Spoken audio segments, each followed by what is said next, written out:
Në një mbrëmje plot shkëlqim, elegancë dhe emocione, janë zgjedhur përfaqësuesit zyrtar të Shqipërisë dhe Kosovës për Miss Univers 2025.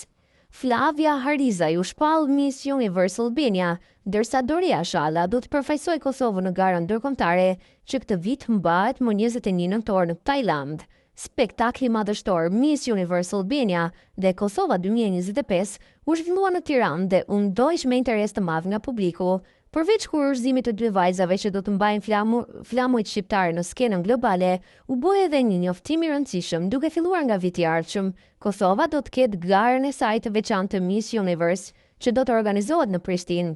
Ky ndryshim simbolizon një organizim të madh për konkursin e bukurisë dhe synon të forcojë identitetin kulturor të secilit shtet, duke sjellë përzgjedhje më të përqendruar dhe përfaqësim më të denjë në nivel ndërkombëtar.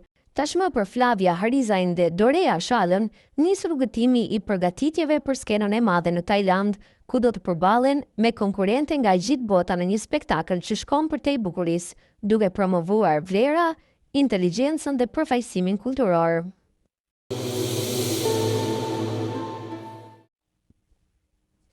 Ish-Miss Kosova, Zana Berisha nga Suareka, është duke u përballur me akuza serioze penale për shantazh, ndërsa ajo nuk është paraqitur në seancën e parë të shqyrtimit të gjyqësor në gjykatën themelore në Prizren.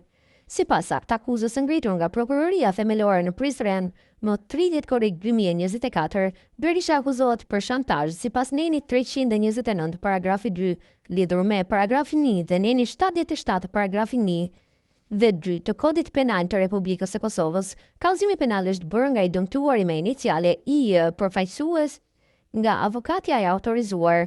Në seancën e mbyllur të mërkurën më 25 qershor 2025 në sallën gjyqësore, ishin të pranishëm vetëm Pala Padice dhe përfaqësuesja e saj ligjore, ndërkohë që akuzuara Zana Berisha nuk u paraqit, shkruan gazeta Epoka Re.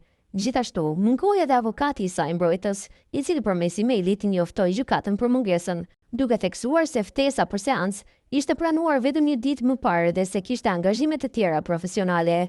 Gjykata ka marrë akt vendimin që seanca e radhës do të mbahet më 23 korrik 2025 në orën 13:30, duke njoftuar se për këtë seancë nuk do të ketë nevojë për dërgim të ftesave të reja për palët.